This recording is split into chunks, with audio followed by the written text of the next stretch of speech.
정보가 있는 시사 토크쇼 장윤선, 박정호의 팟짱. 정보가 있는 시사 토크쇼 팟짱. 여러분의 광고를 기다리고 있습니다. 광고 문의 02733-5505 내선번호 108번입니다.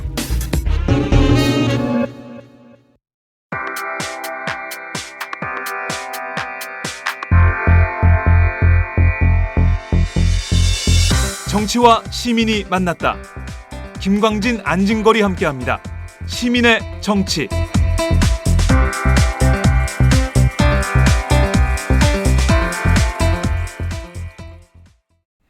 김광진, 안진걸의 시민의 정치. 한 주간의 시민사회 그리고 정치 이슈를 모두 모아서 시민의 시각으로 재해석해보는 시간입니다.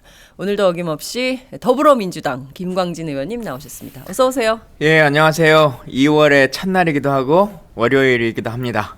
여러분, 저희 오마이뉴스 이 팟짱의 첫 시작을 알리는 방송인데 네. 이번 주 내내도 많이 좀 들어주시고 관심 가져주십시오. 예. 네, 의원님 오늘 굉장히 스타일이 댄디하세요. 매주 그런 말씀하시는 것 같아요. 지난주는 안 한 것 같은데. 아니 근데 우리 안진걸 처장님도 그 스타일을 굉장히 신경을 많이 쓰셨어요. 아니요. 왜냐하면 오늘 보니까 헤어스타일이 바뀌었어요. 그죠? 네. 저기 2달에 한 번 이발하는데 이번에 거의 3달에 한 번 이발했습니다. 나도 머리 잘랐는데. 예. 예. 머리카락을 자르신 진짜, 거겠죠. 야, 인간들이 내 얘기는 안 해주냐. 아니요. 저기 선배님 너무 눈이 부셔가지고요. 못 바라보겠어요. 그렇죠. 선배님 네. 머리카락 자른 건 알고 그런 있습니다. 걸로.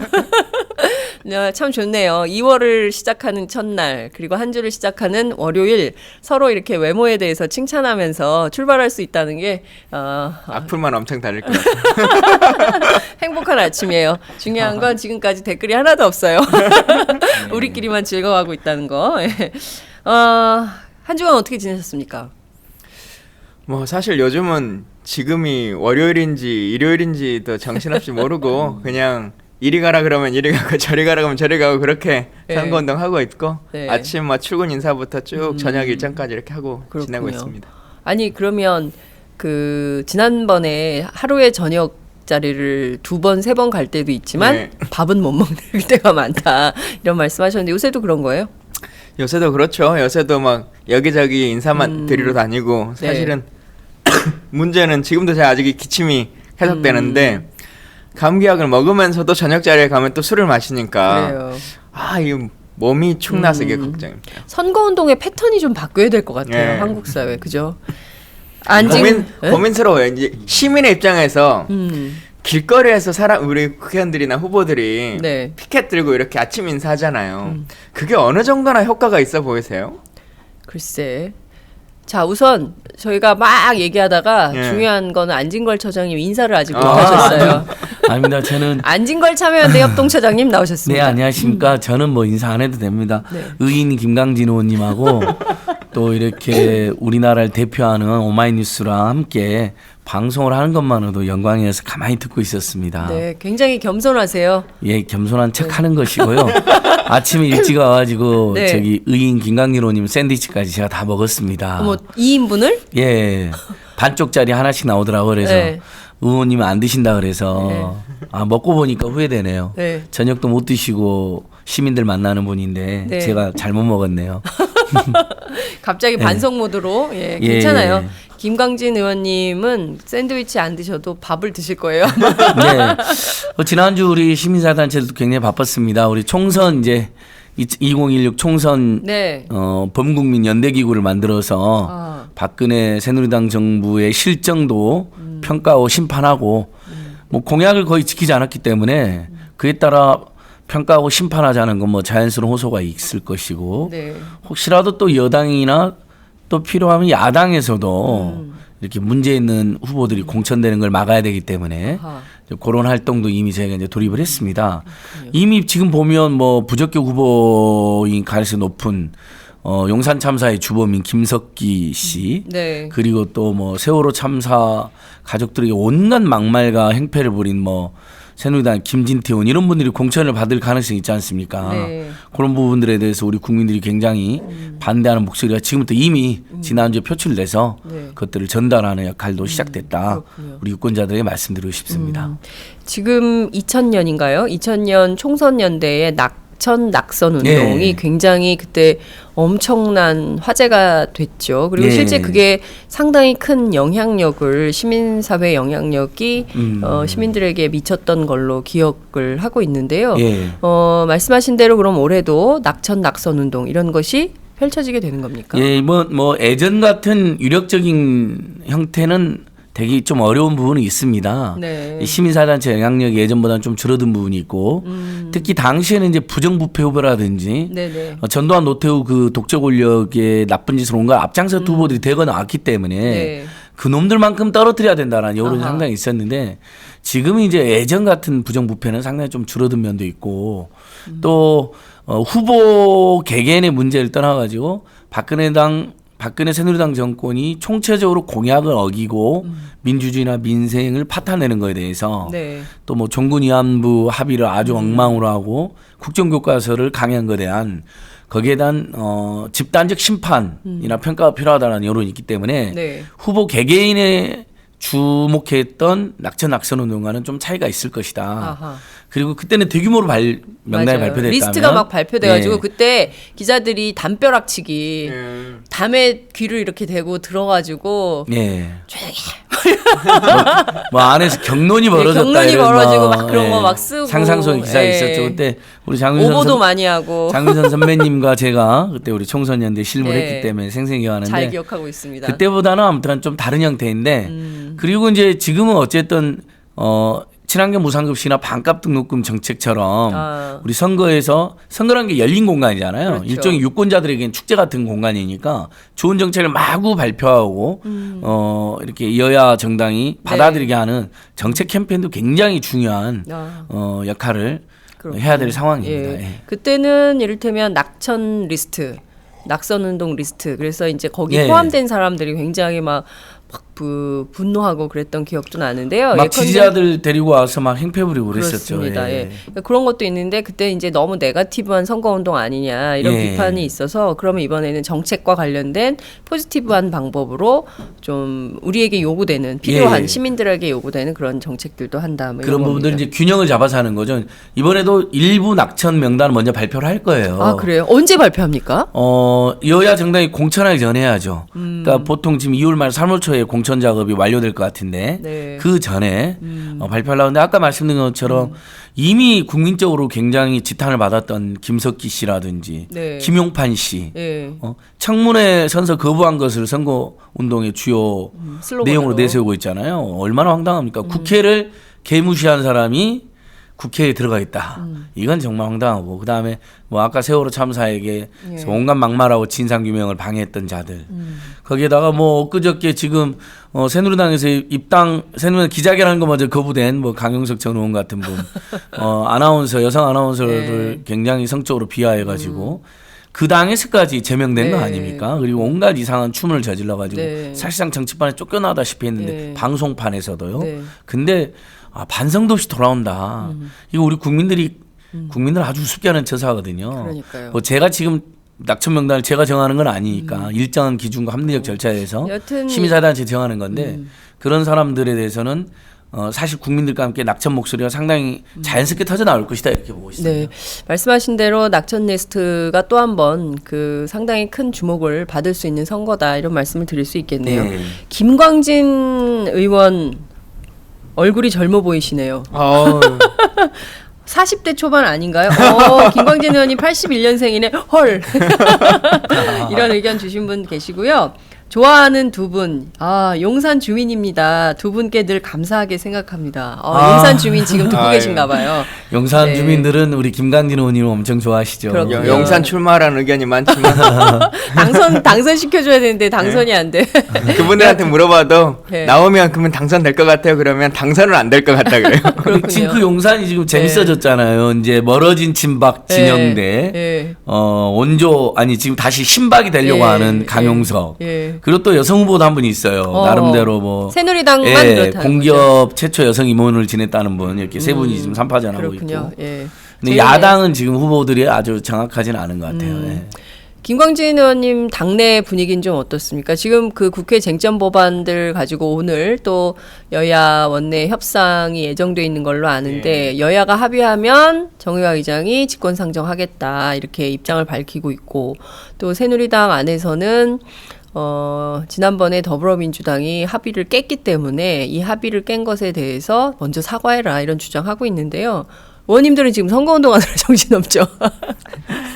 뭐 근데 기본적으로 다들 관심은 있죠. 그리고 이 법안 내용 중에서 또 선거법과 관련하는 것들이 있기 때문에 선거구 획정이라고 하는 것이 네네. 있기 때문에 그 부분도 관심이 많이 있습니다만 일단 첫 번째는 정의화 의장이 뭐 합의하면 직권상정하겠다 이 말씀하셨는데 그것도 좀 이런 생각이 들지 않아요? 합의를 하면 네. 상임위 거쳐가지고 통과하면 되지 네. 직권상정을 굳이 할 이유가 왜 있어요? 그러네요. 합의를 하면. 예. 예. 근데 그게 직권상정 요건 중에 하나 아니에요? 여야 합의? 그러니까 상임위를 안 거치고 원내 대표만 합의할 때 이제 그렇게 처리하는 네. 것인데 네. 기왕의 절차를 거치려면 네. 우리 사실 날치기로 몇 분만 해도 상임위 거치고 법사위 거치고 그렇게 통과하잖아요. 네. 저는 최소한 그 정도의 관례는 유지해야 된다고 생각하거든요. 절차적 예. 민주주의. 그래서 그걸 직권상정으로 바로 처리하겠다고 하는 절차보다는 어쨌든 상임위를 거치는 것 이게 필요하다 이 말씀 좀 드리고 두 번째는 뭐 그동안은 저희 당도 그렇습니다만 새누리당도 그렇고 마찬가지고 양당 원내대표가 합의하더라도 이것이 최종 결정 기구가 의원총회에서 각 당이 결정하는 것이기 때문에 네네. 그것에 대한 추인해서 거부당하면 합의는 파기될 수 있는 것이죠. 우리도 예를 들면 외교 그 국가 대 국가의 협상을 하거나 외교를 한다 치더라도 정부가 외교부 장관이 승인을 해왔더라 서명을 네. 했어라도 네네. 국회가 비준하지 않으면 그건 처리되지 않는 거지 않습니까? 네네. 마찬가지로 원내대표가 합의하더라도 그것이 혼자 모두에게 전권이 있는 것이 아니고 추인을 받아야 되는 절차가 있기 때문에 네. 그것은 정상적인 국회 방식 중에 하나다 이 말씀 좀 드리고 다만 합의를 하는 주체 입장에서는 서로 좀 껄끄러운 면이 있겠죠. 그리고 나에게 전권이 다 주어지지 않으면 협상에 임하는 데 있어서 좀 힘이 빠지는 것은 있겠습니다만 네. 그 자체가 잘못은 아니다 이거고 네. 세 번째는 지난주에도 말씀 한번 드리긴 했는데 네. 저희 당 의원들의 기본적인 인식의 가장 큰 문제는 이걸 합의해주고 네. 뭘 얻느냐는 거예요.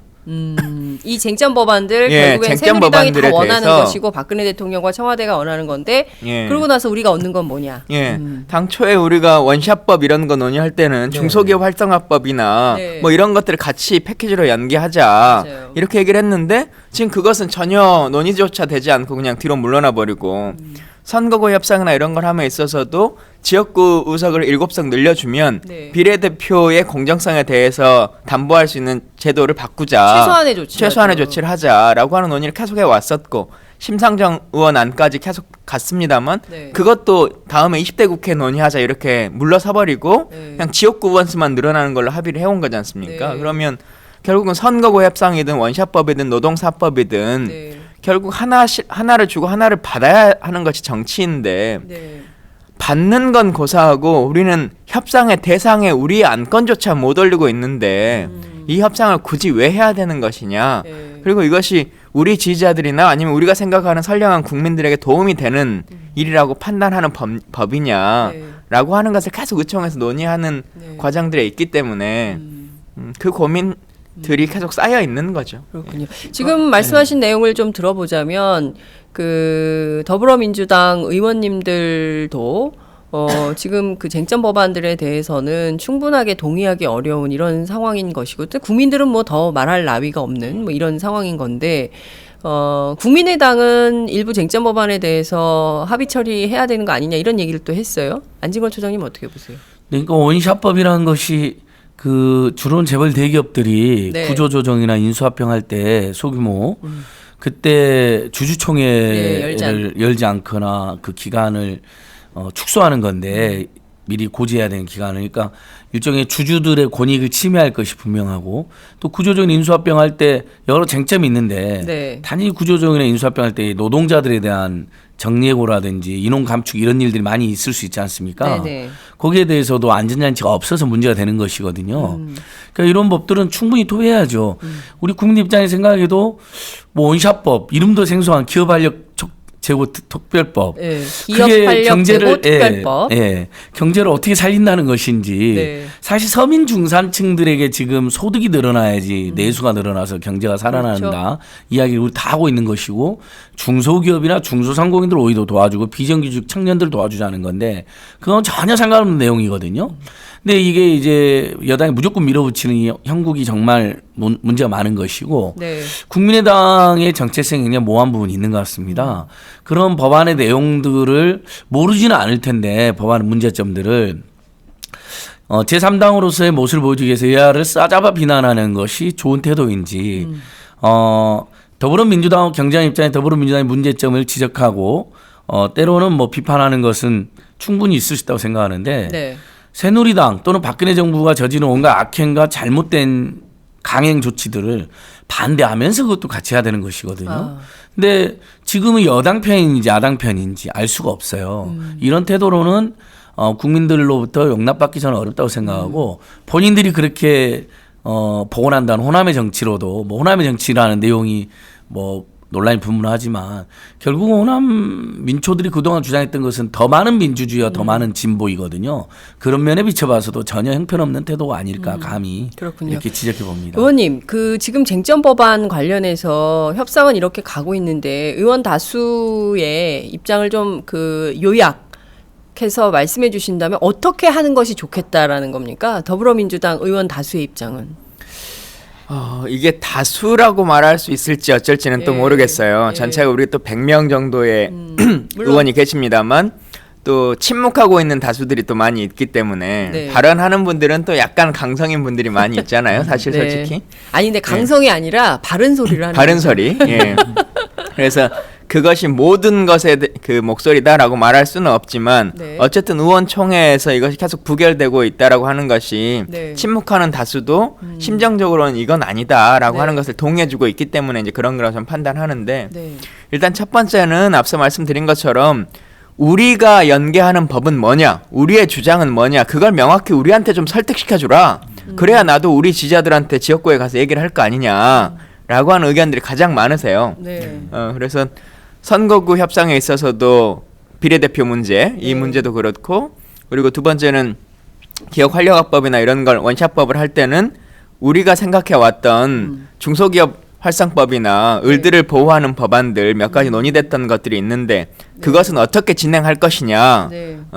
라고 하는 것. 그리고 그게 물러나는 타당한 이유를 좀 납득되게 설득해 주라. 응? 왜 선거구에서 비례대표 문제 안 하면은 처리 안 할 것처럼 네. 계속 그렇게 끌어왔고 사실 법적 선거가 없는 상태로 한 달이 넘도록 방치할 정도의 상황으로까지 우리가 왔는데 네, 네. 이걸 물러나려면 뭔가 이유가 있어야 될 거 아니냐. 명분이. 네.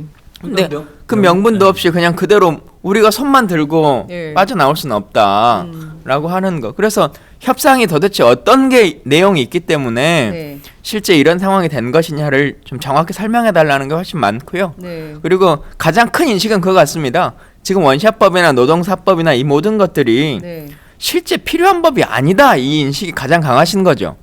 예. 그렇죠. 그러니까 뭐 어느 정도로 조정하고 조율해 가지고 처리시켜야 될 법안이 아니라 기본적으로는 다 필요하지 않는 법이다. 지금 이 시기에. 네, 그러니까 좀 그것도 뜬금없어요. 원샷법하고 북한인권법을 연계 처리한다는 것도 아니 지금 대한민국 인권이 더 어려운 거 아니야? 지금 막 없는 사람들 심각한데 민생이 이렇게 어려운데 아니 왜 갑자기 북한인권법 얘기를 하지?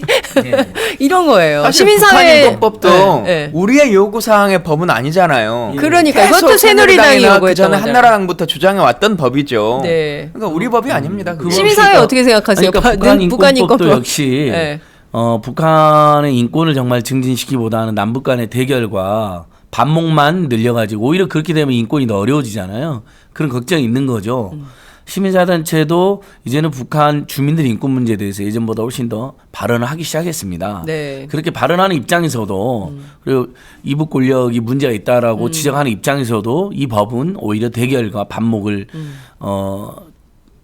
만들어가지고 오히려 북한 주민들 인권을 어렵게 할 수도 있다. 이제 이런 걱정이 있는 건데 네. 아까 이제 김강용님께서 명분 이야기하셨는데 실리 저도 이제 명분뿐만 아니라 실리도 굉장히 중요한데 사실은 법약권과 시민사단체들이 박근혜 정부 들어서서 그다음에 이 19대 국회 들어서서 추창한 일관된 법률들이 있어요. 네. 중소기업 중소상공인들의 적합업종을 보호해달라는 특별법. 네. 왜냐하면 재벌 대기업 지금 다 쳐들어와 갖고 다 중소기업 중소기업 일자리 빼앗고 있지 않습니까? 네. 뭐 예를 들면 떡집, 공구상, 슈퍼, 문구점, 뭐 꽃집, 서점 뭐 이런 것까지 다 대기업 해버리거든요. 뭐 치킨 이런 것까지도 심지어. 그럼요. 거기다가 지금 청년 고용 문제 심각하니까 300인 이상 민간 대기업들에게 청년 고용을 할당하는 청년 고용 할당제, 뭐 벨기에 로제타 플랜으로 널리 알려져 있는 네. 이것도 우리 김강현 의원님이 또 무슨 청년 발전 기본법 제정안도 제치로 놓으셨죠. 네. 그러니까 지자체들이 청년 수당이나 청년 배당 같은 것도 청년 지급을- 발전 기본법. 예. 그거 설명 좀 해주세요. 되게 좋아요. 그러니까 좀 이따 네. 설명 한번 해주세요. 네. 그러니까 지자체들도 그런 법에 의거해서 청년수당, 청년배당 같은 정책도 활발히 펼칠 수 있는 것이고 무엇보다도 지금 전월세 상한제 주거비 때문에 우리 국민들이 제일 주거비 때문에 죽어나가고 있거든요. 그러니까 이 전월 상한제가 반드시 필요한데 뭐 이런 부분들. 그다음에 전국에 재벌 복합 쇼핑몰이 엄청 들어오고 있습니다. 네. 이게 지역에서 엄청난 현안이거든요.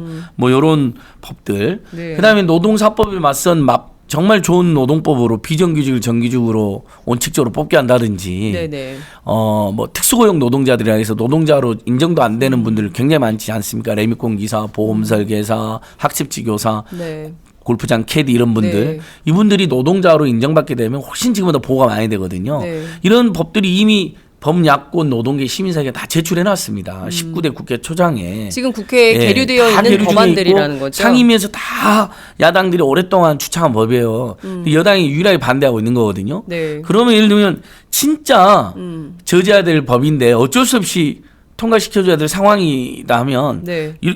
북한 인권법과 묶어서 통과되는 게 아니라 이런 법들이 대거 묶여서 통과된다면 네. 국민들로서도 아쉽지만 그래도 그나마 다행이다 이런 평가가 나오겠죠. 그래서 지금 야당 원내 지도부 무슨 생각인지 몰랐지만 네. 굉장히 많은 비판을 받고 있는 건 사실입니다. 근데 저는 이런 생각 좀 선거 국면이라서 뭐 참 답답한 상황이실 텐데 지금 안진걸 처장님 말씀하신 내용을 들어보면 이런 내용들은 이 19대 초반부터 주장을 했던 법이고 지금 4년 차 아닙니까? 예, 4년 차면 반드시 이 법은 일부는 됐어야 되는 거거든요. 4년의 의정 활동을 통해서 좀 주장했던 법안들이 통과되는 맛을 좀 보여줘야 다음에 또 저 당을 지지해야겠다 사람들이 이런 생각을 할 텐데 지금까지 이게 안 돼 있으면 뭐 하는 거야? 물론 뭐 그 네. 외에도 나름 다른 그럼요. 법률들이 하나씩 둘씩 통과되죠. 우리 네. 가장 가불관계 대표적으로 하는 남양유업 방지법. 그러니까 그건 됐죠. 예, 이런 것들도 통과되기도 하고 뭐 합니다만 네. 또 그럼에도 불구하고 계속 더 우리가 요구하고 추구하는 가치들이 있기 때문에 네. 뭐 경제적 문제도 그렇습니다만 지금 저희 앞으로도 여러 아파트들이 보고 하는데 전월세 문제, 상가 임대차 문제 이런 것들도 예. 빨리빨리 해결해야 되는데 네. 결국 정부가 가지고 있는 의지나 이런 것들이 예. 크게 인식하지 않기 때문에 네. 이렇게 한 발도 나가지 못하고 네. 또 국회가 가지고 있는 한계 중에 하나가 네. 우리는 예산에 대한 편성권을 국회가 가지지 않잖아요. 그렇죠. 정부가 네. 다 편성해 오고 그걸 우린 수정하거나 심의만 할 뿐만 아니라 심의해서 수정하는 것도 정부의 동의를 얻어야 돼요. 그러다 보니 국회가 판단하기에 여야가 동의해서 이것은 처리하자라고 했을 때 예산 수반이 안 돼 버리는 거예요. 아하. 그러니까 계속 법안 소위를 하거나 어떤 얘기를 할 때도 정부가 감당할 수 있느냐라고 하는 것을 계속 물을 수밖에 없게 되고 또 예산 편성에 있어서도 정부가 동의하지 않으면 네. 실제 집행되지 않고 네. 이런 일들이 반복되니까 네. 정치 구조의 시스템을 네. 빨리 좀 정상화하는 것 네. 이것도 좀 필요하다고 그러니까요. 생각해요. 그것도 그렇고 맞아요. 이제 정치의 정상화가 정말 정치 비정상의 정상화가 정말 필요한 때인 것 같은데.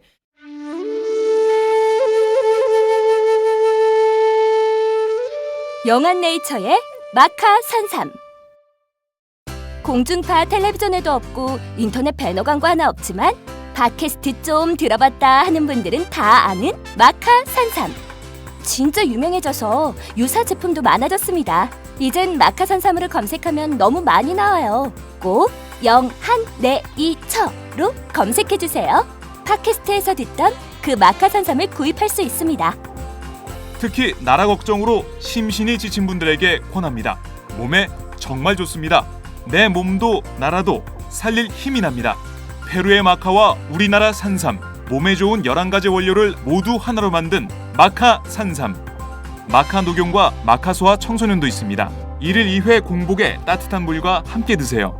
영한 네이처 마카 산삼. 네, 저도 팥짱 녹음하기 전에 마카산삼을 꼭 챙겨 먹고 있습니다. 사실 박근혜 정부 시행령 공화국이잖아요. 그러니까 뭐 네. 법안 모자보건법 같은 것도 통과시켜 놓은 다음에 바로 시행령 바꿔가지고 정부가 원하는 방향대로 해버리는 문제들, 이거 계속 저희가 이제 지적을 하고 있는데, 말씀하신 대로 행정 권력이 워낙 세니까 행정 권력을 견제하고 감시하고 비판하는 정도이지, 이것을 좀 합의하고 조정해서 합리적인 안을 도출하고 이것이 결국에는 국민 다수 이익으로 귀결될 수 있게 하는 정치의 정상화, 이런 게 굉장히 중요할 것 같다는 생각이 드네요. 전 국민이 걱정하고 있는 누리사업도 결국은 시행령 공화국으로 그러니까요. 이게 되는 거 아닙니까? 네. 결국은 그냥 대통령 혼자서 나는 다 했다. 네. 내가 할 일은 다 했다. 너희들이 안 하는 거다. 이렇게만 지금 얘기하고 계시니까. 네, 그 플랜카드 재밌더라고요. 예. 그 누리과정 예산 어디 줬냐 묻거든 대통령이 안 줬다고 전해라. 아주 재밌죠. 네. 그러니까 사실 이제 법치국가여야 되는데 우리 대한민국이 영치국가, 시행령, 대통령의 시행령으로 이렇게 변질돼서 행정부가 사실상 독재라는 국가로 지금 변질되고 있는데, 지금 새누리당이 이제 거짓말 현수막을 엄청 내걸지 않습니까? 그럼 그 밑에 더불어민주당 또는 정의당. 네, 최근엔 정의당의 이제 거기다가 딱 현수막이 밑에다 달더라고. 박근혜 정부가 제발 일 좀 하게 해주세요 그러니까 밑에 정의당에서 박근혜 정부가 그 일하면 우리 국민들 모두 쉽게 해고되는 거 맞지요? 이렇게 또 달아놓고 네. 노동당 현수막도 재밌더라고요. 네. 박근혜 정부가 제발 일 좀 그만하게 해주세요. 네. 온 국민이 다 이렇게 고통받게 된다. 네. 이런 현수막도 네. 있고 또 이제 더불어민주당에서도 누리 과정 예산을 내려줬는데 안 썼냐고 하면 이제 더불어민주당에서도 하나도 안 줬다고 전해라. 이제 정의당도 있고 더불어민주당도 지역구마다 지역구마다 약간의 자율성도 있는 것 같아요. 자율성 현수막들이 있고. 그러니까 뭐 재밌는 현수막들이 굉장히 많이 있더라고요. 너무 그래서 그게 지금 SNS에 지난주에 최대 화제죠. 그러니까요. 지금. 예. 근데 그런데 유머 있고 재밌는 건 좋은데 네. 결국은 새누리당이 전국에 그렇게 이제 현수막을 붙이는 거잖아요. 네. 그 붙이는 상황에서 스스로는 진짜 좋다고 생각할까? 저 요즘 진짜 드는 의문 중에 대통령은 네. 진짜 나는 돈을 다 줬는데 교육감이 안 준다고 생각하고 계신 건지, 네. 아니면 그러니까 그게 보고가 잘못돼서 네. 인식이 그렇게 되신 건지, 아니면 지금 상황에서는 알긴 알지만 말을 뒤집을 수가 없으니까 그냥 그렇게 계속 주장을 하시는 건지, 네. 진짜 그 속마음이 궁금해요. 저도 그분을 모시고 얘기 한번 들어보고 싶어요. 알 수가 없는 분이니까 혼용무도한 정권이라서 아마 진짜 그렇게 생각하고 있을 수도 있어요. 보고를 잘못해가지고. 아니 그리고 공약은, 근데 국회의원들은 네. 다 내용을 알잖아요. 새누리당 네. 의원들도 어쨌든 다 똑똑한 사람이고 좋은 학교 나온 사람들인데 어떻게 그걸 계속 좋다고 그러니까, 그렇게 얘기를 할까? 아니, 그러니까 흔히마다는 좋은 학교를 안 나왔어도 금방 알 수 있어요. 원래 교육청 예산이 네. 교부금 예산으로 편성되어 네. 있고 거기다 국가가 뭔가 사업을 하나 떠넘겼는데 아니 심지어 그러면 돈을 지가 주든지 아니면 대책을 세워주든지 둘 중에 하나를 해야 되잖아요. 근데 지가 생생은 다 된 다음에 돈은 네가 알아서 해라 그러니 누가 그러니까 제 받아주냐고. 요즘 고민 중에 그런 거 있어요. 대통령이 갑자기 네. 우리 국방 예산 매년 40조나 줬는데 네. 왜 우리나라는 항공모함 없어요? 이렇게 물어보면 네. 어떻게 할 거예요? 매년 돈 다 줬는데 국방 예산으로 항공모함 빨리 만들지. 네, 뭐 그거랑 하고 있어? 똑같아요. 네, 뭐 하고 네. 있어 지금? 돈 그렇게 그러니까. 줬는데. 아니 근데 이런 것 같아요. 그러니까 누리과정 예산의 경우에도 이게 보니까 그 빵 셔틀 얘기가 나오더구만요. 예. 뭐 그런 게 있다면서요. 일진들이 1,000원 주고. 예, 네. 뭐 500원 주고 뭐 이걸로 라면 사고 빵 사고 우유 사고 나머지 300원 남겨와 뭐 이렇게 뭐 이런 얘기가 이제 유행어가 되고 있는데 이제 그런 정도인 거죠. 심지어 그래서 아예 이제 교부금 내려 보낼 때도 항목을 정해서 내려 보낸다고 하는데 교육부 공무원조차도 이미 그렇게 하고 있다. 예? 그래서 이걸 뭐 어떻게 이제 그 변동 예산을 할 수 있는 여지가 굉장히 적다는 거예요. 이제 그런 주장을 하고 있는데 여하튼 지금 상당히 혼란의 전국입니다. 그래서 이번 총선에서 어찌됐든 시민사회에서는 어떤 분들이 정치권에 들어오면 안 되는지 그런 낙천자 리스트 그리고 그러니까 뭐 어떤 분들이 좋다 이런 선거운동은 안 하시는 거죠. 누가 좋은지 선거운동은 굉장히 이제 하면 좋겠다는 의견도 있지만 네. 생각해보면 지역구에 가보면 네. 뭐 의인들이 여러 분이 나올 수도 있잖아요. 의인들 아하. 사이에 마음이 안 모아져가지고 그래서 당선운동이나 지지운동은 굉장히 어렵다. 당장 더불어민주당이나 정의당, 뭐 녹색당, 노동당 등에서 좋은 분들이 나왔을 때 그 중에 한 분을 지지하는 것은 어렵잖아요. 마음을 모으기도 어렵고 네. 다만 반드시 공천돼서는 안 되거나 공천 반대했는데 또 공천이 강행됐을 때 낙선 운동을 하자, 낙선을 하자. 그럼 지금 부산 지역의 시민단체들은 SNS상으로 낙선 운동을 하자고 결의를 했거든요. 아하. 이렇게 그럼 유권자들의 정보를 합법적 범위 내에서 아주 적극적으로 알려주는 거죠. 그다음에 호소도 하고 이게 지금 다 법률적으로 허용이 되어 있거든요. 낙선 운동만 해도 길거리에서 집회를 하고 서명 운동하는 방식이나 유인물 나눠주는 방식은 금지되어 있지만 네. 기자회견을 통해서 발표하고 보도자를 배포하고 홈페이지에 올리고 SNS에 알리고 이런 건 다 허용이 되어 있습니다. 그래서 네, 지금부터 할 수 있고요. 이미 SNS상에는 선거운동, 사전선거운동도 폐지되어 있기 때문에 그런 부분들은 다 우리 국민들이 얼마든지 할 수 있는 권리이다. 다만 지지당선운동은 지역마다 사정이 다르고 유권자마다 판단이 다를 수 있기 때문에 좀 어려운 면이 있다. 이런 생각을 하고 다만 이제 시민사회 단체들이 나서서 야권 공조나 야권 연대, 야권 후보 단일화를 촉진한 운동을 하자는 의견도 있습니다. 그 경우에도 이제 시민사회 단체가 정치에 너무 깊숙이 개입한다는 논란이 있을 수 있고 특정 단체들이 나섰을 때 일면 특정 정당이 그거에 대해서 비토를 했을 때 네네. 단일화가 더 꼬이는 경우가 있을 수 있습니다. 그래서 오히려 신망받는 시민사회 원로들이나 각계각층의 그 인사들이 야권 후보 단일화라든지 야권 공조를 특히 수도권, 충청, 강원권에서 1대1 구도 굉장히 중요하지 않습니까? 그런 활동은 개개인의 신망받는 인사들이 지금 이미 준비하고 계시는 거로 뭐 조국 교수님이라든지 이런 분들 있지 않습니까? 네. 그러니까 단체와 개인들의 역할이 분담되고 또 단체는 단체들의 정책 독립에 의해서 선거 전체를 감시하고 또 이렇게 정책을 제시하는 역할을 해야 되기 때문에 그렇게 이해를 해주시면 될 것 같아요. 그렇군요. 굉장히 다각적인 차원에서 예, 맞습니다. 이번 총선 오늘 72일 예. 앞으로 다가왔는데요. 그리고 시민사회 단체들은 또 이제 국가 권력의 그 불법 부당한 선거 개입 감시도 해야 되잖아요. 국정원, 보훈처, 국방부 무슨 일을 하실지 모르잖아요. 우리 김광희 의원님 또 국방 전문가시니까 그런 부분도 있고 투표 참여 운동.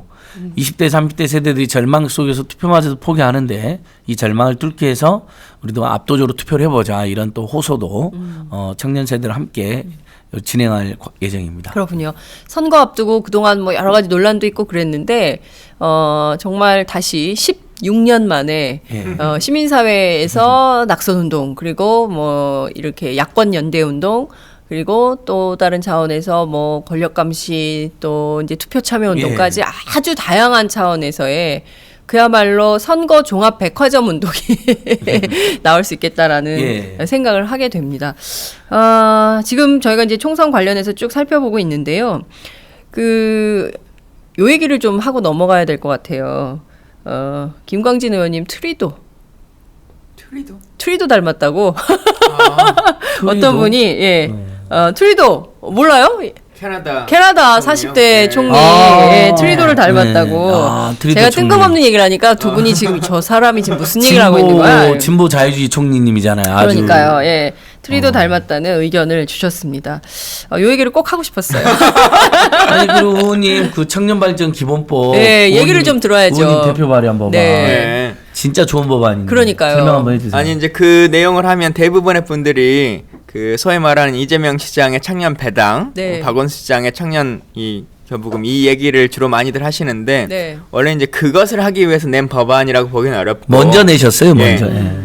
실제 지금 가장 큰 문제 중에 하나가 우리가 청년 문제 이런 것들을 많이 얘기합니다. 뭐 대통령도 연두연설에서 32번을 청년을 언급하잖아요. 그러니까요. 모든 문제가 청년을 위해서 하는 것처럼.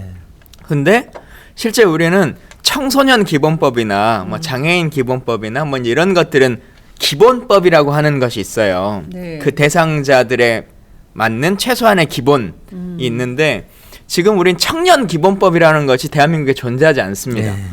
그러다 보니 실제로 청년은 몇 살부터 몇 살까지가 청년인지, 어떤 이 사람들을 위해서 누가 주무부서가 돼가지고 관리해야 되는 것인지, 네. 혹은 지원함에 있어서는 어떤 일들을 종합계획을 세워야 되는 것인지, 네. 그리고 그것을 몇 년마다 수립해서 어디에 보고하고 어떻게 행정행위를 할 것인지에 대한 네. 최소한의 기본법이 없거든요. 그래요. 예, 그래서 다른 나라도 그런가요? 다른 나라들은 어쨌든 청년 세대라고 하는 것이 뭐 용어는 좀 다를 수 있겠습니다만 우리가 말하는 미래 세대 네. 그리고 다음 세대에 대한 고민들을 계속 갖고 있기 때문에 그에 대한 중장기 계획들이 있죠. 우리가 이제 청소년 기본법을 네. 갖고 있는 것처럼. 네. 그래서 우리에게도 청년 기본법이 좀 필요하다. 네. 사실 지금 청년의 나이를 29세까지로 한정 짓고 있는데 네. 그것도 이런 법 저런 법에 조금씩 포함되어 있는 것이지 네. 정확하게 왜 29세를 책정해야 되는 것이고 어떤 근거인지에 대해서도 지금 불명확하거든요. 네네. 그러다 보니까 갑자기 청년고용촉진법 이런 걸 할 때는 네. 29세는 또 너무 적으니까 30 몇 세로 늘리겠다. 만 34세로 34세로 하겠다. 네. 지금 이렇게 그냥 변동해서 네. 써버리고 청년의 나이가 고무줄이네. 고무줄이죠. 다 다릅니다. 예. 뭐 민주당은 45세잖아요. 민주당은 45세고. 예. 더불어민주당. 예. 새누리당은 몇 살이에요? 지금 같이 45세일 거예요. 45세요. 예. 어. 그래서 뭐 근데 또 청년 비례 나이는 39세. 39세. 청년 비례로 출마하는 나이는 네. 그리고 뭐 당에서 출마자 가산점을 주는 나이는 뭐 42세까지. 뭐 이게 완전 다 완전히 고무줄이어 다 가지고 고무줄이네. 예. 이런 것들을 조금 우리가 청년을 정해버리자. 몇 살까지로 할지.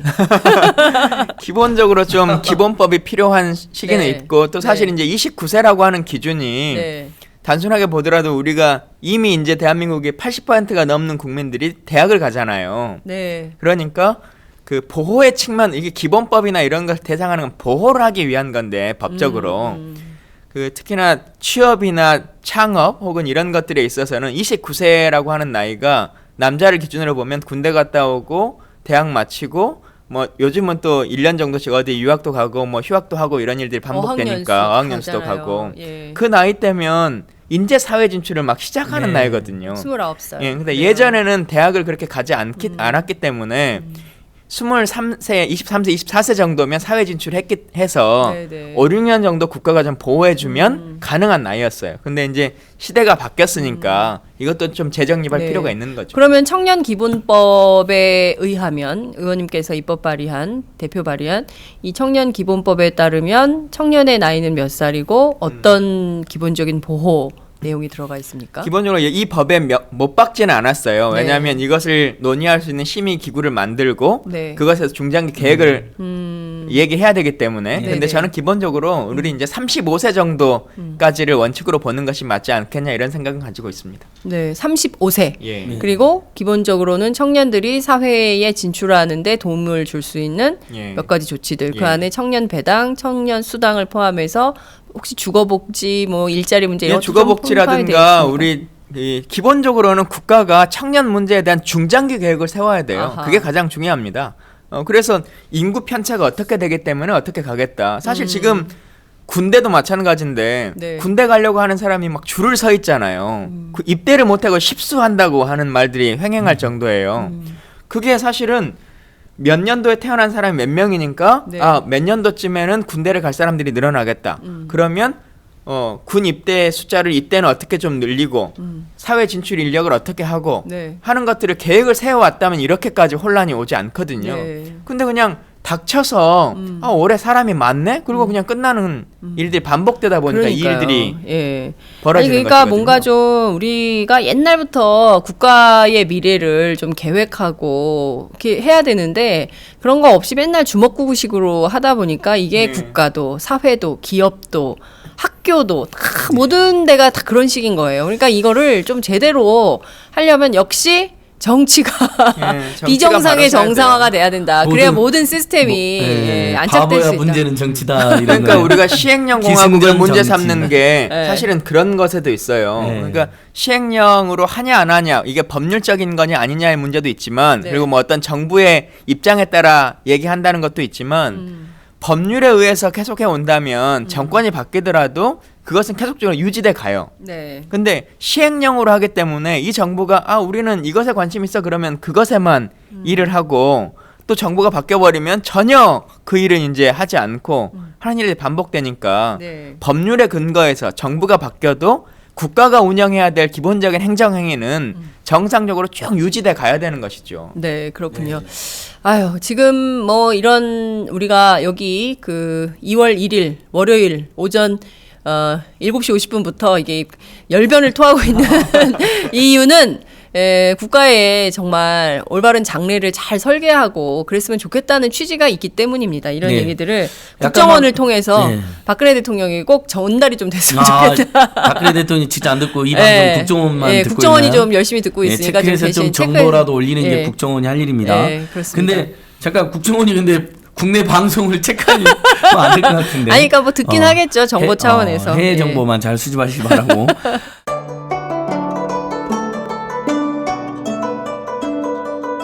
안녕하십니까.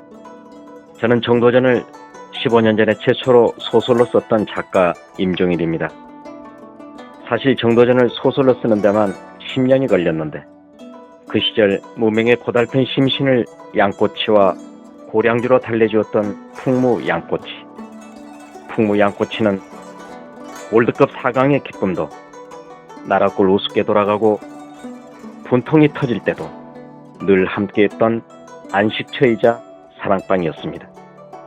진짜 정의파인 주인장은 세상을 뒤집어엎은 남자 정도전을 누구보다 먼저 알아보았고 그래서 제 소설 정도전은 역사의 곡이 없습니다. 풍무 양꼬치 역시 맛과 양심이 살아있습니다. 좋은 사람끼리는 꼭 만나야 합니다. 어떻습니까? 오늘 풍무 양꼬치에서 만납시다. 2호선 구로 디지털 단지역으로 오세요. 예약 문의 02809-9292 02809-9292. 팟짱 애청자라고 하시면 정성 가득 담긴 서비스도 나갑니다. 이제 의원님이 이렇게 발의하신 청년발전 기본법이 굉장히 중요한 법이고 좋은 법인데 정부와 국회에서 이렇게 통과 안 되는 거예요. 정부 여당에서. 입으로는 맨날 청년 이야기하면서 정작 중요한 법은 거부하고 있는 것이죠. 근데 서울시 성남시에서는 이제 바로 그런 비슷한 성격의 청년발전 기본 조례 같은 것이 통과되면서 청년수당이나 청년배당 같은 것도 이렇게 가능한 것을 봤을 때 국가의 이런 청년을 지원하고 응원하는 법이 꼭 필요하다고 생각을 해봅니다. 짧게 사실 지금 청년들이 제일 분노하고 있는 게 그런 청년들에 대한 진짜 정책은 다 거부하면서 청년수당이나 청년배당이 무슨 악마의 속삭임이나 뭐 아편이다라고 지금 김무성, 이인재 등등이 막 이렇게 그거를 퍼붓는 거에서 분노하는 거거든요. 네. 그리고 그 뒷자리에서 오늘 우리 언론 보도에 나온 것처럼 최경환 전 부총리 그리고 정우택 의원 지금 여당의 중소기업진흥공단에 다 자기 측근들, 청년들을, 그러니까 다른 청년들을 부당하게 수십 명을 떨어뜨리고 이렇게 채용시켰다는 불법적인 의혹이 제기되고 있잖아요. 이런 거 들으면 청년들 정말 분노가 하늘 끝까지 치솟거든요. 최소한의 공정한 경쟁만 되게 해달라는 거거든요. 그죠? 고용정의 이전에 채용정의라도 제발 실현해달라는 거예요. 근데 그 채용정의가 무너진 그 자리에 다 보면 정부 여당의 실세 인사들의 불법 청탁이 있다는 것이죠. 그분의 따님. 김무성 대표. 그건 뭐 이제 수원대 이제 불법 채용됐다는 특혜 의혹이 파다했었고요. 이런 식으로 제가 뭐 100% 팩트를 자신할 수 없으니까 의혹이라고는 하지만 지금까지 언론 보도나 상황을 보면 뭐 거의 사실에 가까운 그런 일들이 정부 여당 측 인사들 청년들 보고 눈높이 낮춰라. 청년들이 조금 지원해 주는 거 미흡해서 우리는 문제라고 생각하는데 그것마저도 악마니 무슨 아편이니 정말 말도 안 되는 망언을 하면서 뒤로는 자기 측근들이나 자기 자식들은 엄청 좋은 직장에 몰래 심고 있다는 거죠. 그런 의혹이 있다는 거죠. 네, 그러니까요. 말씀하신 대로 지금 뭐 도처에서 요새 유행어가 권력자잖아요. 권력자. 김무성 대표가 얘기해서 유행어를 만들었어요. 본인도 엄청난 권력자인데. 그렇죠. 지금 권력자들이 행하는 행태를 보면 정말 그 흑수저 금수저 계급론이 나옴직한 네. 그런 얘기가 입증됨직한 행동들을 하고 있는 거 아닙니까? 오늘 한겨레 신문에 보도된 국회 산자위 위원들, 특히 이제 정우택 의원의 채용 청탁 비리 의혹 사건 같은 경우에는 그것도 뭐 기자들이 앞으로 취재를 해봐야 되겠지만 이게 지금 뭐 심각한 문제들이 도처에서 벌어지고 있어요. 지난주엔 또 MBC 녹취록 파문도 있지 않았습니까? 예. 그러니까 뭐 이런 문제들이 지금 계속 나오고 있는데 그래서 월광이라는 분이 이런 표현을 써주셨어요. 에이 얌생이 정권. 아, 얌생이? 네, 그러니까 얌체 같은 정권이다 뭐 이런 뜻인 것 같습니다. 우리 지난주 기사 중에 또 놓치고 있는 것 중에 하나가 이완구 네. 전 총리 재판. 네네. 그것에 대한 물증이 돌아가시면서 남겼던 성완종의 메모. 네, 메모. 이것이 증거로서 효력이 있다라고 해가지고 그 재판의 그 재판장에서 결론이 난 거지 않습니까? 네네. 근데 참 특이하죠. 예. 왜 똑같이 이름이 적어져 있는데 이완구만 네. 법적 효력이 있을까요? 그러니까요. 난 사람들은. 다른 사람들은 네. 참 그것도 예. 제대로 좀 재판이 이루어졌으면 좋겠어요. 그러니까요. 사법정의도 지금 청와대에서 검찰에 지시를 한 거죠. 2명만 해라. 이한구하고 홍준표만 해라. 왜 이한구는 탁제됐으니까 어쩔 수가 없고 네. 홍준표는 친박이 아니니까 올라간 거. 나머지는 다 친박이더구만요 보니까. 진박이든가요? 네, 가만있어 뭐 봐. 다시 한번 홍문종 뭐 이런 홍문종 사람들 의원 또 있잖아요. 누구 있더라? 저희가 네. 지금 뭐 기억나는 몇몇이 있어요. 이병기 실장, 이병기 실장도 있었죠. 네. 홍문종 의원도 있었죠. 서병수 부산시장. 물론 서병수라는 워딩은 없었습니다. 아 그런가요? 네, 그렇지만 부산시장이라고 나와 있습니다. 그래서 현직이냐 전직이냐 이런 논란이 있었죠. 그러니까 지금 그 민주정권에는 상상도 못했던 수준의 부패, 비리, 권력자들의 행세 뭐 이런 것들이 막 도처에서 발생을 하고 있는 겁니다. 과연 이런 우리 국민들이 이것을 총선 때 어떻게 심판할지 잘 지켜봐야 될 것 같은데요. 저희가 요 얘기는 꼭 해야 될 것 같아요. 김무성 의원이 난데없이 조선족 얘기를 꺼냈어요. 예? 이 관련해서 이재명 시장님이 뭐 조선족이 애 낳는 기계냐. 저는 여성으로서 굉장히 참담함을 느낍니다. 여당 대표이신 김무성 대표가 어떻게 이런 말씀을 하실 수 있는지. 시민사회는 비판이 더 세죠. 뭐 너무 황당한 짓만 골라 하시는 분이니까 사람들이 이제 비난을 넘어 환멸을 느끼는 정도까지 된 것 같아요. 그러니까 일단은 저희가 재미교포, 제일교포라고 하면서 조선족에게만 좀 비하식으로 표현하잖아요. 먼저 유머에서도 굉장히 좀 보이스피싱이라든 이런 네. 식으로도 나오고 전체적으로 편견이 심하다. 중국 동포라고 하면 될 거 가지고 중국 교포라고 하거나 아니면 사실은 한반도의 일본 제국주의의 그 침탈과 남북 분단 와중에 희생양들이잖아요. 오히려 더 챙겨드려야 될 분들이거든요. 미국이나 일본에 사는 분들보다. 그러니까 그런 따뜻한 마음이 없이 방금 장 선생님께서 말씀하신 것처럼 여성을 출산의 기계인 것처럼 또는 특정 동포들을 저렴하게 불러다가 또는 정말 옛날 저기 죄송스러운 표현이지만은 시바지 같은 느낌으로 표현한 거 아닙니까? 그러니까 이 사람이 정말 어느 시대를 살고 있는 것인지 우리 한국에 와 있는 흑인 청년한테 연탄을 닮았다라고 이렇게 인종차별적 발언도 서슴지 않지 않았습니까? 네. 그래서 물론 본인이 더 큰 권력자에게 핍박받는 것이 서러워서 권력자를 비판하기도 했지만은 본인 역시 뭐 제2, 제3의 권력자인 건 분명한 사실인데 네. 정말 성찰없고 반성 없는 권력이고 기본적인 양식이 없는 사람이다. 이런 평가. 그러니까 아까 말씀드린 것처럼 평가를 넘어 비판을 넘어 사람들이 이제 환멸을 느끼지 않나. 도저히 자격이 없는 사람이라고 생각합니다. 그런 것도 그런 거지만 정치인으로서 네. 집권당의 대표시기도 하고 또 어쨌든 새누리당에서는 대권 주자의 1위로 지금 달리고 있는 분이지 않습니까? 네. 근데 청년 문제 하면 가장 먼저 말하고 있는 것이 우리가 3포 세대라고 하는 용어예요. 네. 그 이후에 이제 계속 여러 가지 3포에서 5포, 6포, 7포 이제는 뭐 무한대까지 넘어가는 상황인데 3포가 연애, 결혼, 출산이거든요. 결국은 연애도 그렇고 결혼도 그렇고 출산을 못하는 이 대한민국 사회에 대한 고민이 지금 사람들에게 있는 것인데 그렇죠. 애만 나오면 아무 문제가 없는 것처럼 생각하는 인식을 갖고 있는 거예요.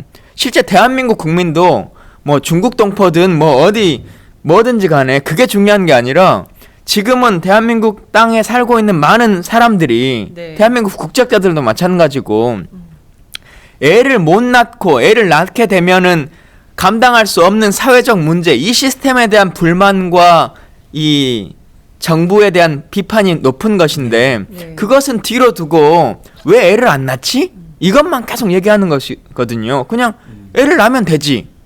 이게 말 그대로 진짜 말 그대로의 금수저의 인식인 거거든요. 밥 없으면 뭐 빵 먹으면 되지. 왜 굶어? 마리 앙뚜아네트. 예. 마리 뭐 앙뚜아네트 집단이에요. 예, 근데 그거는 뭐 사실이 아닌 걸로. 다 애를 낳고 싶은 거예요. 예, 사람들도. 그럼요. 아니 근데 저는 이 말씀을 꼭 좀 드리고 싶어요. 이분이 과거에 얼마 전에는 또 연탄 발언 있었잖아요. 연탄 색깔에 비유해가지고 그 문제가 있었는데 이번에는 또 이제 조선족 발언을 한 건데요. 다 떠나서 의원님께서 너무 지적을 잘 해주셨어요. 그러니까 본질은 보지 않고, 그러니까 대한민국의 대표 정치인이 한국 사회의 본질은 꿰뚫어 보지 않고 표피적으로 저출산 문제 해결책을 애만 낳으면 다 되는 것처럼, 그리고 수입 그게 있을 수 없는 비유예요. 이거는 도저히 이제 그래서 아마 더불어민주당 여성위원회에서도 전국 여성위원회에서도 이제 성명도 발표하고 했는데요. 이런 인식이 사실은 미국의 트럼프 후보하고 별로 차이가 없는 것이죠. 그러니까 그런 보수 정치인들의 문제를 어떻게 할 건지 이것도 정말 정치권 안에서 저는 좀 이거는 그런 발언하면 좀 금지하는 그런 발언 못하게. 네? 그런 것도 좀 만들어야 되는 거 아니에요? 이번에 더불어민주당의 뉴파티 위원회에서 막말 금지 이런 것들도 했던데 새누리당에도 좀 같이 동시에 적용해야 되는 거 아닌가 이런 생각도 좀 들어요.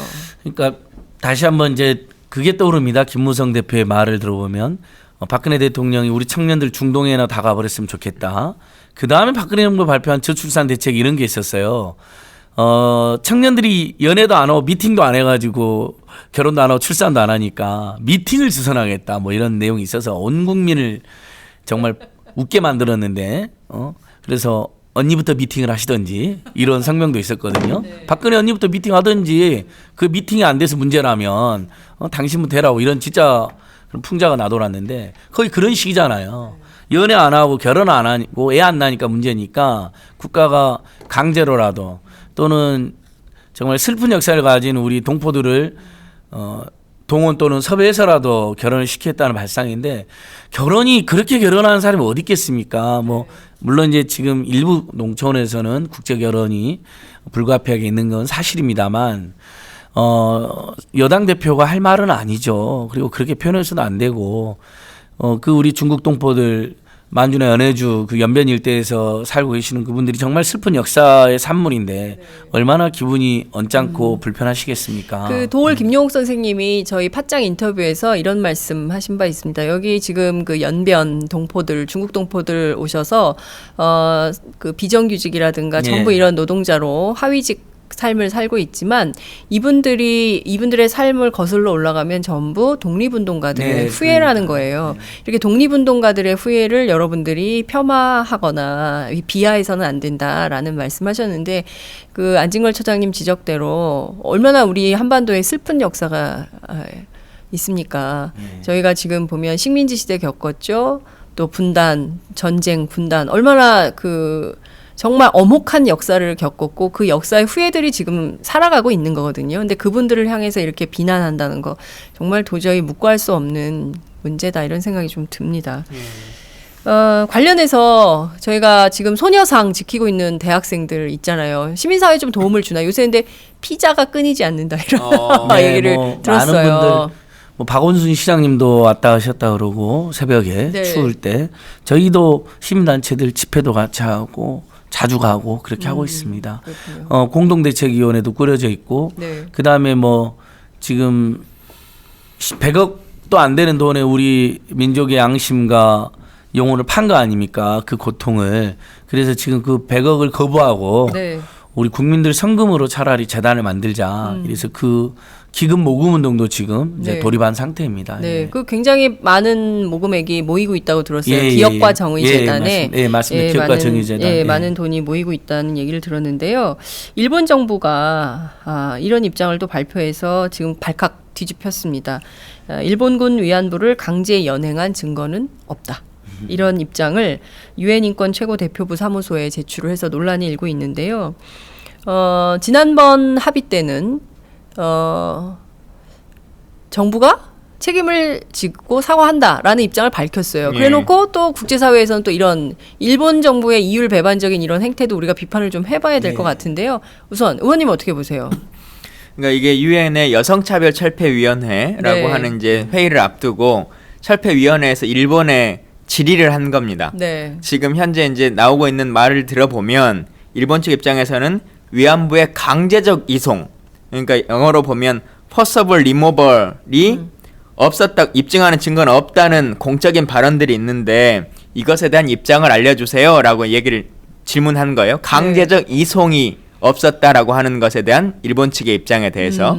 그러니까 일본인 답변을 뭐라고 했냐면 군과 관원에 의해서 강제 연행이 된 것은 확인되지 않았다.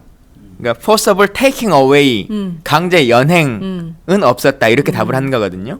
그러니까 질문은 거죠, 일본이. 포괄적이고, 그러니까 강제적 이송이라고 하는 것은 처음에 조선 땅에서부터 이분들이 착출되고 선멸되고 일본으로 넘어가고 거기서의 생활 이 모든 것들이 포함되는 강제적 이송을 질문했는데 답변을 하기에는 강제 연행 부분만 이제 잡고 문 거예요. 답을 하기는. 그래서 자기들은 이 부분에 대해서만 이제 군과 관원에 의한 강제 연행은 없었다. 이거를 그냥 답을 한 건데 어찌 보면 이제 말장난을 하고 있는 거거든요. 그러네요. 예. 그래서 이 누가 디테일하게 물어보면 빠져나갈 구멍을 좀 만들려고 하는 부분이 하나 있고 큰 틀에서는 언론을 상대로 대외적인 공표를 했을 때는 없었다라고 하는 것이 입장이구나라고 대내외적으로 이제 선언을 계속 하고 있는 것이죠. 그리고 이 단어 자체로만 보더라도 군과 관원에 의한 강제 연행이 없었다 지금 이렇게 얘기하고 있는 건데 이것은 지난번 합의의 위반 사항입니다. 명백하게. 우리가 분명 일본에서 군에 의해서 이 불법적인 행위들이 있었다라고 하는 것을 인정한 건데 그렇죠. 이것을 다시 원점에서 되돌리고 있는 것이고 아마 일본 측의 입장은 이건 것 같아요. 그때 합의는 군인들에 의해서 이제 이송돼 온 이후에 군에 의해서 인권이 침해받은 것은 사실이다. 이제 이것을 인정하는 정도까지만 자기들은 합의한 거다라고 하는 인정이고 데리고 온 것은 강제적이지 않았다라고 하는 얘기를 지금 하려고 하는 것 같은데. 지금 무슨 말을 하는 거예요? 밭에서 일하다가 끌려간 증언이 얼마나 많이 나오고 있는데. 그래서 이 말장난을 가지고 계속 얘기하면 안 된다라고 하는 것인데 지금 현재 상황은 지금 외교부가 정확한 입장 표명을 잘 하지 않고 있어요. 결국은 최종적이고 불가역적인 합의고 대외적으로 이것에 대해서 재론하지 않겠다라고 하는 말을 우리 정부가 막 해버렸기 때문에 이것에 스스로 자승자박이 돼 있는 거, 발목이 잡혀 있는 것이거든요. 아이고, 참. possible taking away. 우리 의원님 발음 좋습니다. 똑같은 영어 발음인데 김광진 의원님하고 안진걸 처장님하고 확 그러니까 다르네. 발음이 좋은 의원님과 발음이 농촌틱한 저질인 제가 이제 차이가 있는 건데 강제 동원, possible 힘을 동원해서 이런 뜻인 것 같아요. 그러니까 그 군에 의해서든 군 속에 의해서든 관원에 의해서든 또는 그 관원의 지시를 받은 친일파들 꼬드김과 강행에 의해서든 여러 형태의 강제 납치가 있었던 것이죠. 인신을 구속하고 그것을 끝까지 이제 부인하는 건데 결국은 그런 일본과 그 일본군 성노예 문제를 그렇게 어이없이 합의해준 박근혜 정부가 동일한 책임에 있다고 생각합니다. 일본 정부와. 일본 정부가 더 나쁜 건 맞지만 그 뻔히 일본이 그럴 거 뻔히 알고 이렇게 악용될 거 알면서 결국은 한일 일본군 성노예 합의문을 번역해서 지금 유엔에 제출했다는 거거든요. 그러니까 봐라 한국 정부도 우리의 주장에 동조했다는 식으로 내는 거 아닙니까?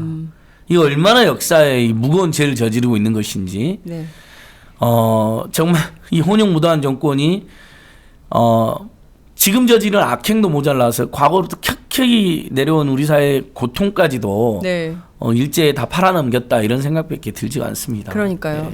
무엇보다 중요한 거는 소녀들이에요. 미성년자거든요. 그 미성년자인 소녀들을 그렇게 강제로 끌고 가서 온갖 못된 짓을 해놓고도 지금 몇 년입니까? 50년, 70년이 넘도록 이게 네. 사과도 제대로 하지 않고 자기 결국 입으로도 사과 안 계속 하겠다잖아. 아베는 자기 입으로는 절대 사과 안 한다는 거 아닙니까? 박근혜 대통령한테 했다는 거 아니에요? 전화로 했다는데 무슨 전화하는지 어떻게 합니까 우리가? 그러니까요. 그 내용이 공개되지도 그리고 그 않고. 사과하는 자세가 그럴 수가 있는 겁니까? 독일은 지금도 나치의 만행에 대해 지금도 사과를 하잖아요. 그렇죠. 기억날 때까지 끝까지 하는 거. 그래야지 다시는 그런 일 안 저지르는 네. 거거든요. 근데 그런 아베 정권에 휘둘리는 박근혜 정권 결국 뭐 이것을 우리 국민들이 잘 보고 있습니다. 저는 그 혼용무도한 정권이라고 안진걸 처장님 계속 강조해서 비판하고 계시는데요. 이것을 모르는 국민은 없다. 다 알고 있다. 네. 이런 말씀을 사실 꼭 좀 드리고 소녀상을 싶습니다. 지키는 청년들도 네. 그 주장은 한 가지잖아요. 뭐 협상을 원점에서 되돌리라 이것도 아니고 정부가 소녀상을 움직이지 않겠다라고 하는 입장평을 명확하게 해달라라고 하는 거거든요. 네. 저도 얼마 전에 갔더니 거기 있는 분이 저한테도 그 말 하더라고요.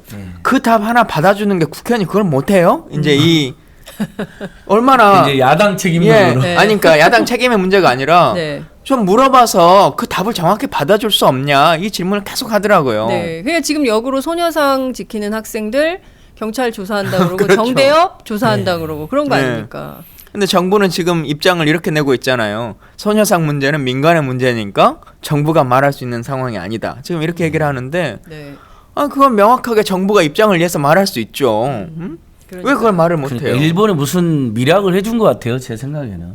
그러니까 밝히지 못하고 있는 거 아니에요. 일본은 지금 계속 옮길 거라고 알고 있다. 옮기는 거로 뭐 약속했다 또는 예. 알고 있다 이런 식으로 사실 주장을 하고 있지 그것은 않습니까? 일본 정부의 언론 플레이가 강한 것일 수도 있습니다. 그렇죠. 그럴 일본 수도 정부가 있는데, 워낙 예. 그런 플레이가 센 예. 나라이기도 하기 때문에 실질적으로 그런 거에 휘둘리면 안 되는 거죠. 외교에서 제일 중요한 건 자국의 이익을 그리고 어떤 것이 국민들에게 도움이 되는가 이거를 판단해서 국가 외교를 해야 되는 것인데 그런 일본 그 교활한 일본의 그 아베 정권에 계속 휘둘리면 결국에는 답이 없다 이런 말씀을 드릴 수밖에 없을 것 같습니다. 사실 저희가 이제 국민들께 희망을 드리고 또 함께하면 기분 좋은 방송이 돼야 되는데 저희가 늘 다루는 이슈가 분노하고 답답하고 이거 어떻게 하면 좋겠습니까? 한탄하고 죄송한 일이죠. 예. 이런 이슈가 되고 있어요.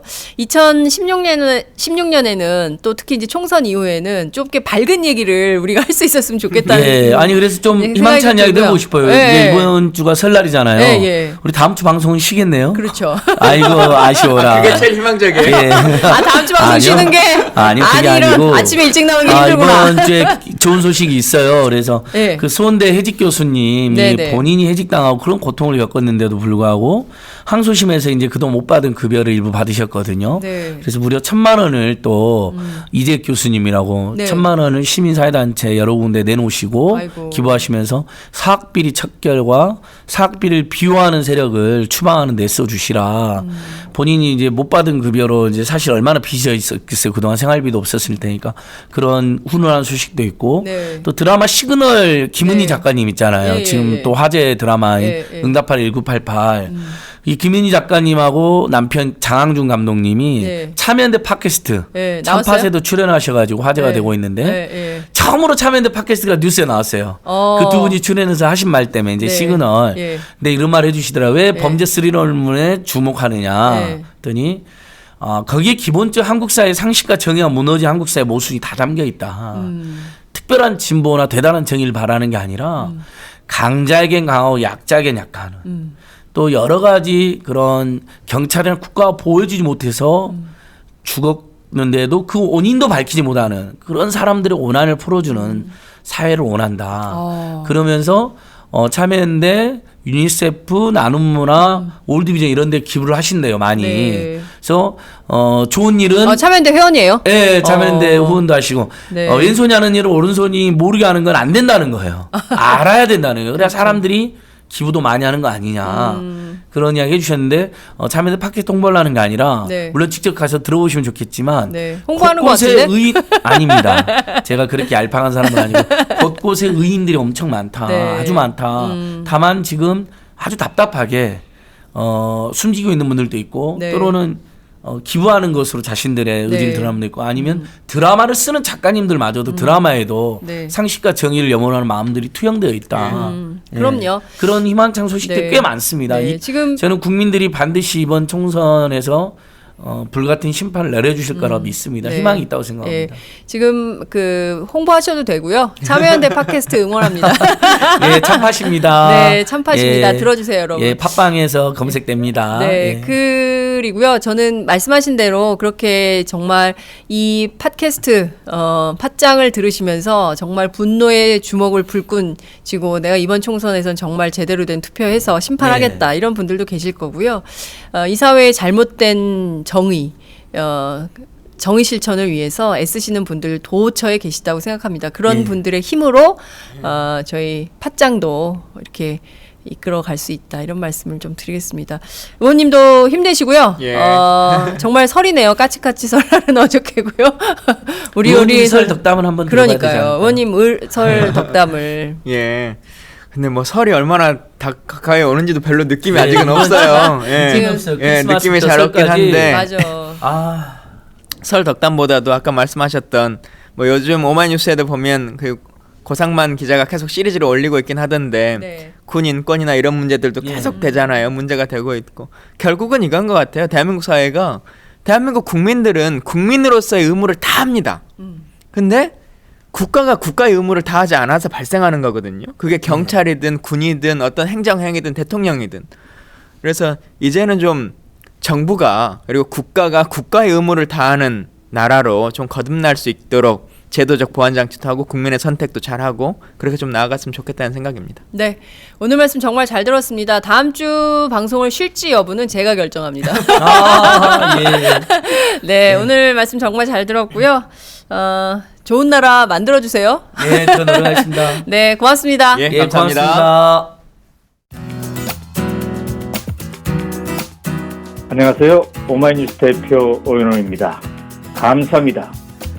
여러분의 성원 덕분에 바로 어제 오마이뉴스의 10만인 클럽 회원 10,000번째 참여자가 탄생했습니다. 여러분의 응원 덕분에 오마이뉴스는 더욱더 힘차게 권력과 자본의 눈치를 보지 않고 뚜벅뚜벅 참 언론의 길을 갈 수 있게 되었습니다. 계속 성원해 주십시오. 10만인 클럽 회원이 2만 명 정도가 되면 사실상의 진보 종편도 가능합니다. 자, 그 길을 위해 독자 여러분 함께 해주십시오. 감사합니다.